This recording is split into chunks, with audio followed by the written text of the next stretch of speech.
যে খবরটিতে যাব সেই খবরটি হচ্ছে ক্রিকেটারদের বৈভবের কথা। ফুটবলের তিন রাজপুত্র অর্থাৎ মেসি, নেইমার এবং রোনাল্ডো, এদের প্রত্যেকের প্রাইভেট জেট রয়েছে।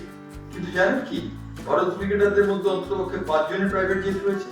এদের মধ্যে 3 জন হচ্ছেন প্রাক্তন খেলোয়াড় এবং 2 জন হচ্ছেন বর্তমান খেলোয়াড়। 3 জন প্রাক্তন খেলোয়াড় যাদের জেট বিমান রয়েছে তারা হলেন সচিন তেন্ডুলকর, কপিল দেব এবং মহেন্দ্র সিং ধোনি। এদের 3 জনেরই বিলাসবহুল জেট বিমান রয়েছে এবং জেট বিমানে চড়ে তারা যাতায়াত করেন। বর্তমান খেলোয়াড়দের মধ্যে 2 জনের কিন্তু রয়েছে জেট বিমান। এই 2 জন হলেন বিরাট কোহলি এবং হার্দিক পান্ডিয়া। বিশেষ ব্যাপার, হার্দিক পান্ডিয়ার জেট বিমান থাকে না, কারণ হার্দিক পান্ডিয়া যে টাকা অর্জন করেছে সেই টাকার বেশিরভাগই তিনি জেট বিমানের পিছনে লাগিয়েছেন বলে অনুমান করা হচ্ছে। 5 জন ভারতীয়ের মধ্যে যে জেট বিমান রয়েছে ব্যক্তিগত ক্রিকেটারদের সঙ্গে, তার মধ্যে সব থেকে দামি জেট বিমানটি রয়েছে বিরাট কোহলি। বিরাট কোহলির জেট বিমানের দাম 125 কোটি টাকা। বিরাট কোহলির কথায় আরেকটি কথা উঠে এলো, সেটি হচ্ছে ফাদার্স ডে গতকালই গেছে। ফাদার্স ডে বিরাট কোহলি মেয়ে ভামিকা তাকে একটি চিঠি লিখেছেন, কিন্তু বিরাট কোহলি ইনস্টাগ্রামে শেয়ার করেছেন তার বাবার লেখা একটি চিঠির কথা।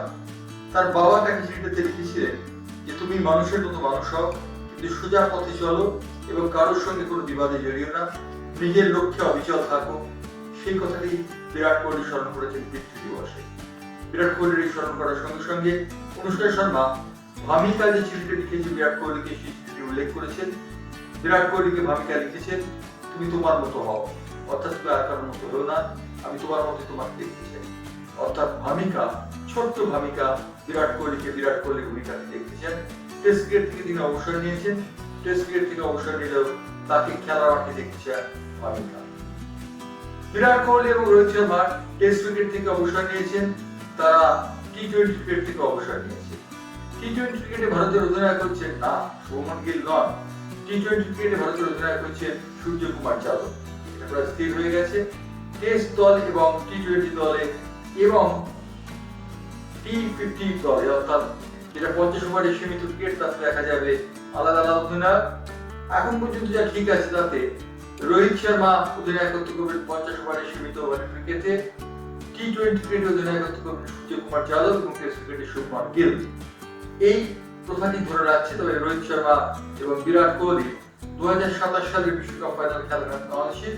সেক্ষেত্রে বিরাট কোহলির জায়গায় বা রোহিত শর্মার জায়গায় নেতৃত্বের দায়িত্ব পেতে পারেন শ্রেয়াস আয়ার, এমনটাই শোনা যাচ্ছে। শ্রেয়াস আয়ারকে অদূর ভবিষ্যতে টি-20 দলের অধিনায়ক হিসেবে দেখতে পেলেও বিস্ময়ের কিছু থাকবে না, কারণ শ্রেয়াস আয়ারকে ইতিমধ্যেই টেস্ট ক্রিকেট খেলার জন্য ইংল্যান্ডে উড়িয়ে নিয়ে যাওয়া হয়েছে এবং 20 জুন লিডসে যে খেলাটি অনুষ্ঠিত হচ্ছে প্রথম টেস্ট, সেই টেস্টে শ্রেয়াস আয়ারকে হয়তো ভারতীয় দলে দেখা যায়। ভারতীয় দলে গৌতম গম্ভীর কিন্তু ফিরছেন না।